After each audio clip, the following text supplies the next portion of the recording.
Yo, what is good, everyone? Welcome to the Fantasy Football Prodigy podcast. My name is Tyler Anderson, and I am your host. I'm recording this episode 40, on April 26th, 2025. It is very early in the morning, so if news is breaking later in the day, make sure you are monitoring that as well. But in this episode, we are going to be going over my guys for the 2025 NFL fantasy football season. My favorite targets in all of drafts. This video was inspired by the one and only Fantasy Footballers. They're arguably the biggest fantasy football podcast in the game, and they do this thing where they kind of, make their claim on who their my guys are for the upcoming season, guys that you got to have and target in your draft. So I'm going to have one of each position: quarterback, running back, wide receiver, tight end. And these guys are going to win your leagues. So you're welcome in advance. And before we get into any of that, please remember to drop a like if you can, like wherever you are enjoying the podcast, and make sure to follow or subscribe wherever you are watching. If you do want video for the podcast and you want to see my ugly mug yapping, you can head over to Fantasy Football Prodigy on YouTube. And hi, all my YouTube people. What's up? You can actually see me waving at you there. So with that being said, we're going to get right into my first my guy of the episode. My first my guy at quarterback is Dak Prescott of the Dallas Cowboys. He is probably my favorite quarterback value in all of fantasy football right now, and he has shown league winning upside in the past. He is always a good to great quarterback in fantasy when he's healthy.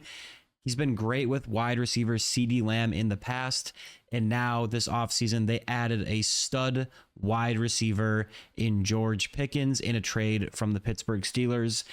That is the best wide receiver too that Dak has had in a minute, and obviously that is a huge upgrade over the shell of Brandon Cooks that was playing for the Cowboys recently. The Dallas Cowboys also are not going to be able to run the ball in 2025. We saw them struggle in 2024. And what did they do to address that need for a running back? Well, they brought in Jameson Williams, Jaden Blue, Miles Sanders, Deuce Vaughn is on the roster. That offensive line is not what it once was. And Dak and this passing game are going to be very much so needed. CeeDee Lamb, I think, is a great pick in the first round. He's right up there with, the Jamar Chases and the Justin Jeffersons. And he's going to be absolutely cooking in this offense. And Dak is going to be tossing it all over the field, getting it to him. George Pickens. It's gonna be awesome for the Cowboys. I don't think they're gonna win a lot of games, but I think they are gonna be putting up a lot of passing yards. He might even throw the ball to tight end Jake Ferguson a little bit. So he has the weapons, and he has been a top 12 fantasy quarterback in every full season that he has played. Now, it's a bit of a tough schedule to start for Dallas. They open the NFL season against Philadelphia on the road in Philly, and then they take on the New York Giants, which has the potential to actually have a pretty good defense this year. Then after that, they got the Bears, the Packers, and the Jets on their schedule, but I still expect Dak to be a good value in at least some of those weeks, just based on the team's need for him to throw the ball. And then once the schedule opens up as the season goes along, you might see even better performances there.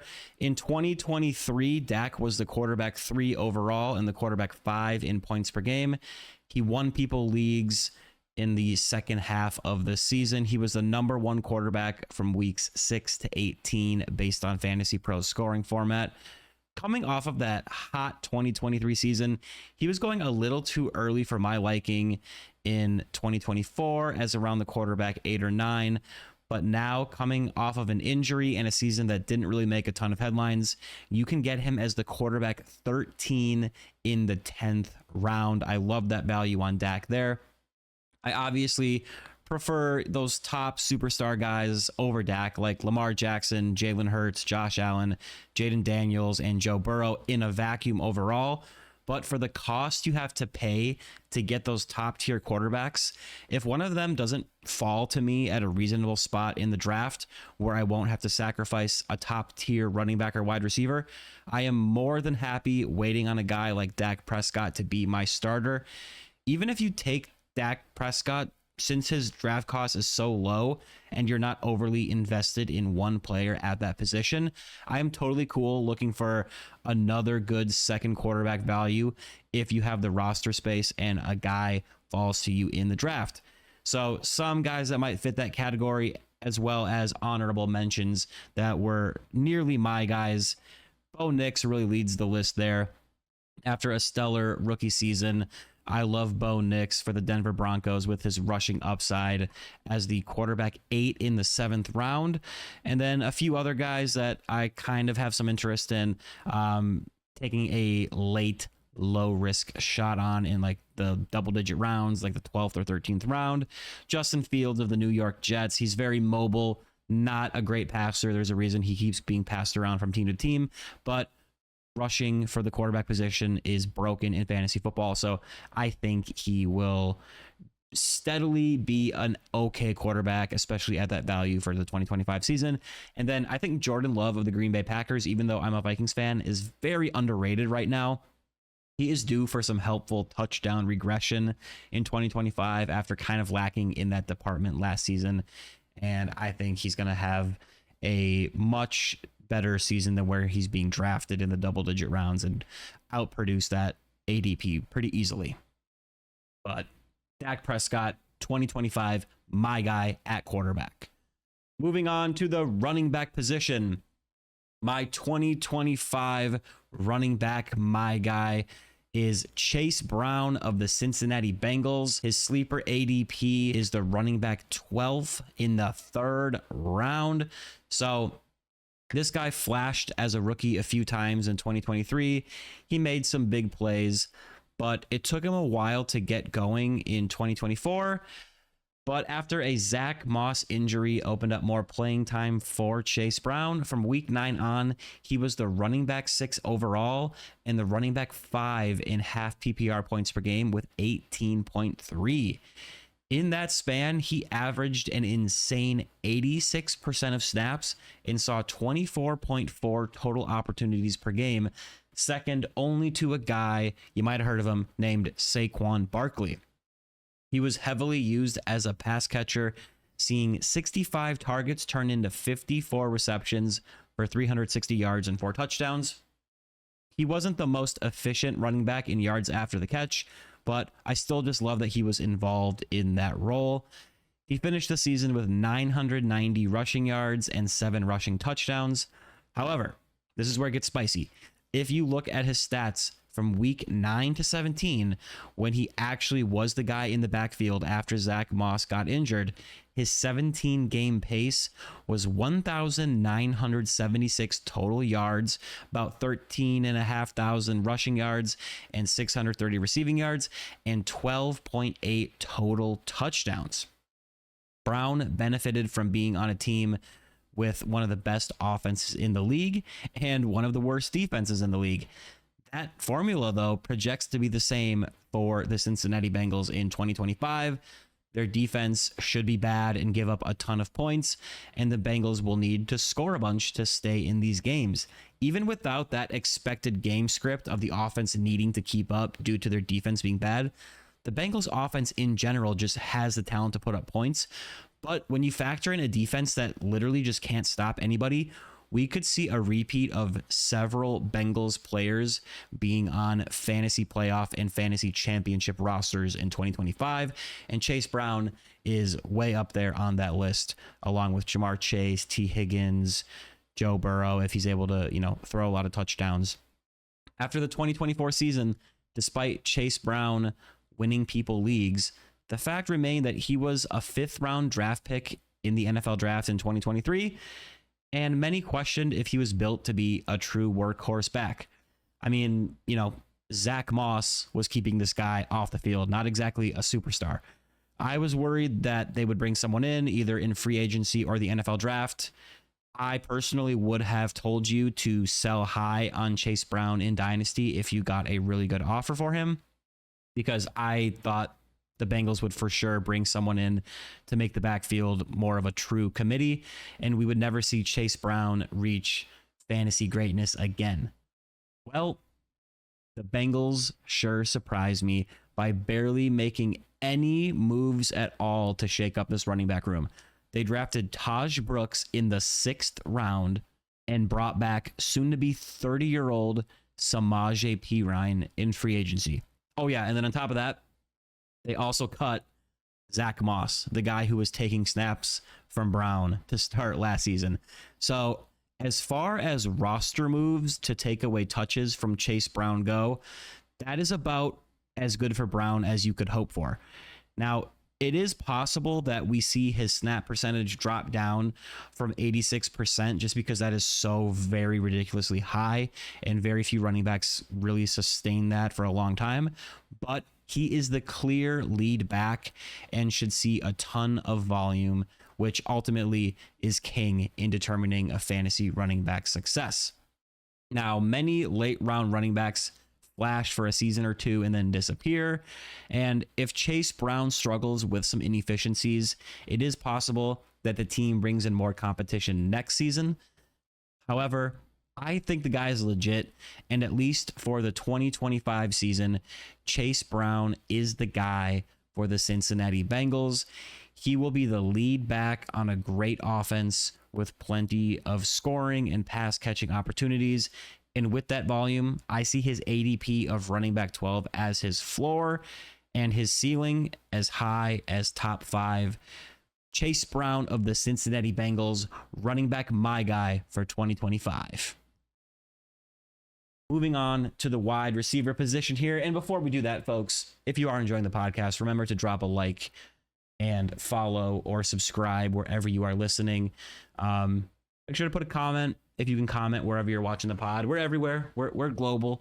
You know, if you're on YouTube, you can do all those things. I think you can comment on Spotify now. Is that a thing? Say what's up in the comments. Are we ready? Are we locked in?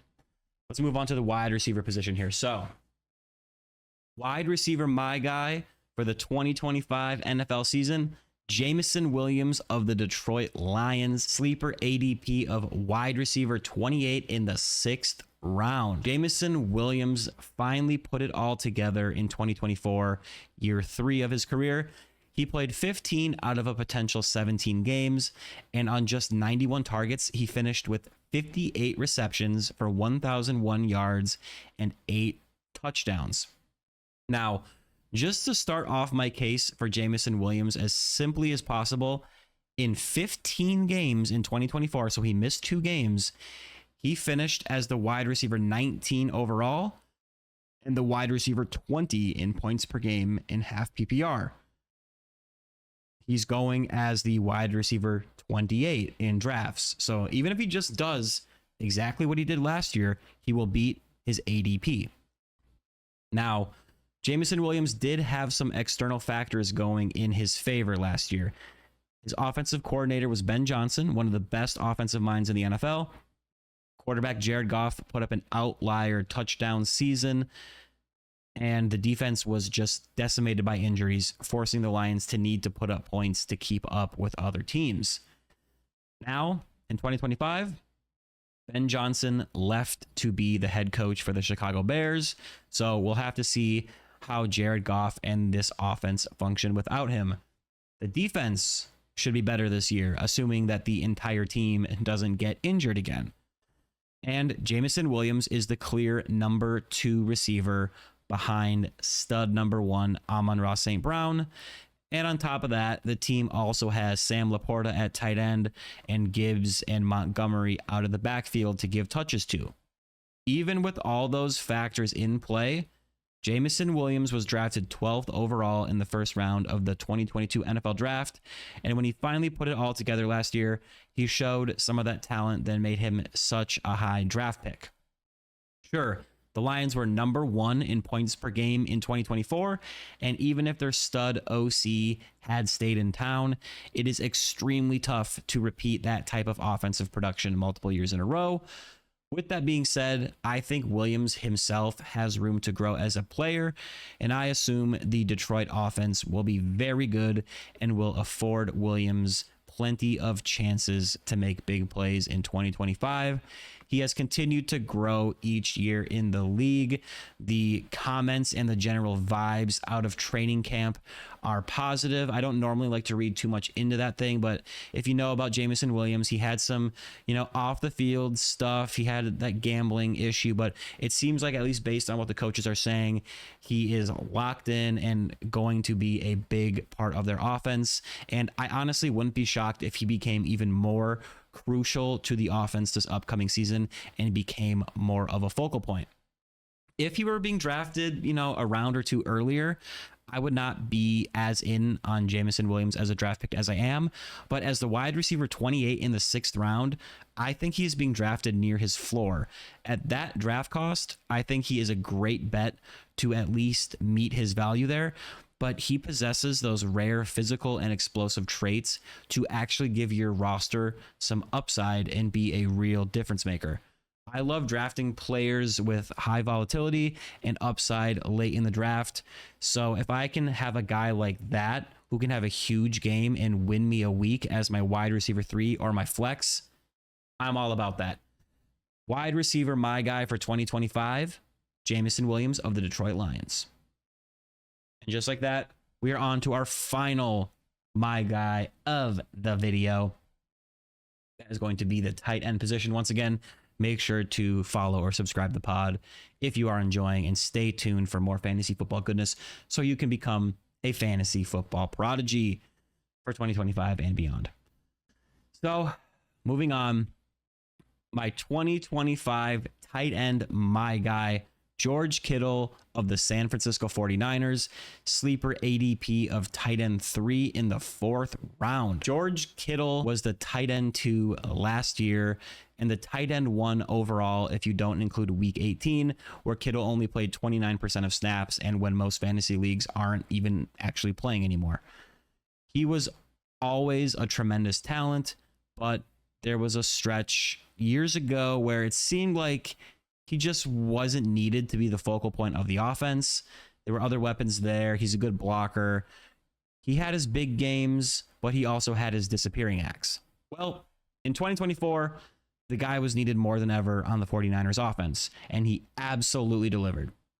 Wide receiver Brandon Ayuk only played 7 games before missing the rest of the season with a torn ACL.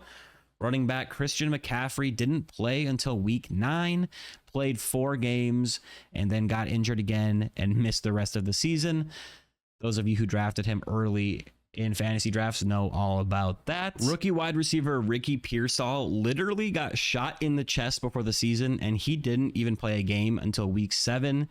Wide receiver Deebo Samuel was on the field, but he was a shell of his former self. Amidst all this chaos, George Kittle stepped up in a huge way when his team needed him. In just 15 games, Kittle saw 94 targets and had 78 receptions for 1,106 yards and 8 touchdowns. From weeks 1 to 17, he missed 2 games due to injury, but in the games he played, he finished outside of the top 12 at the position just 1 time. In that span, he was a top 5 tight end in 10 out of 14 games. That's insane. Top 5 in 10 out of 14 games. He was extremely consistent, scoring double-digit half PPR points in all but 3 games in that span, but he also offered you week-winning upside. He had performances of 17.1, 16.4, 20.3, 21.8, 17.2, and 18.1 points, just to give some examples of his top scoring outings. Well, in 2025, it's looking like George Kittle will once again be needed to fill a massive role on this 49ers offense. Brandon Ayuk is coming off of that ACL tear, and he is expected to miss the start of the season. And then even when he returns to the field, it will take time for him to get back to full strength, and he struggled to produce in 2024 even before he sustained that injury. Christian McCaffrey is one of the best running backs in the NFL when healthy, And we're hoping he can put an injury-plagued 2024 season behind him and be a superstar for the 49ers in 2025. But he has dealt with multiple season-ruining injuries now in his career, and his health is just always going to be a question mark moving forward, especially as he continues to get older and older. Deebo Samuel was traded to the Washington Commanders. Even though he wasn't a great player last year, he was still very involved on the offense. Jawan Jennings at wide receiver, who stepped up in that wide receiver core when called upon last year, is dealing with some combination of a calf injury and also wanting a new contract. So it remains to be seen what the situation is with him there. The team signed wide receiver Demarcus Robinson in the offseason, but he is facing a 3-game suspension, still waiting for a possible appeal there. And then even wide receiver Jacob Cowing, way down the depth chart, is dealing with a hamstring injury. The only wide receiver who is a lock to actually see the field in week 1 is Ricky Pearsall, and he is a huge question mark going into his second season. If you want to know just how dire the situation is, the 49ers just traded for Sky Moore from the Chiefs on purpose. Yes, that's Sky Moore. It was like a 6th and a 7th round pick swap. So things are getting desperate in San Francisco. And as if the lack of weapons and the wealth of talent in the player isn't enough to point towards Kittle having a big year, in April, he signed a huge 4-year, $76.4 million extension, signaling that the team still believes he is a premier tight end in the NFL, even at age 31. On top of all of that, the 49ers have an easy schedule and should be able to score and win games. George Kittle is going early in drafts as a tight end 3 in the 4th round, but that's still not as early as Brock Bowers or Trey McBride, so you don't have to give up as much to get him. You can still get that stud running back or wide receiver before you take Kittle, and I think Kittle can finish very close to those guys, and he also has that week-winning upside just like they do. Kittle represents the end of a tier where I am truly confident in the player each and every week to be a difference-making tight end. I would rather personally take George Kittle in the 4th round than wait for those middle rounds and take a guy with question marks who probably won't really separate themselves from the rest of the tight end pack. For example, give me Kittle in the 4th round over Laporta in the 5th or Hawkinson in the 6th all day long. If I'm not drafting George Kittle, I'm probably just going to wait until the 8th, 9th, or the 10th round for a guy like Evan Ingram, David Njoku, Tyler Warren, or Tucker Kraft, because I really don't see that tier, those guys at that spot in the draft, much differently than the tight ends going in the 5th through the 7th round.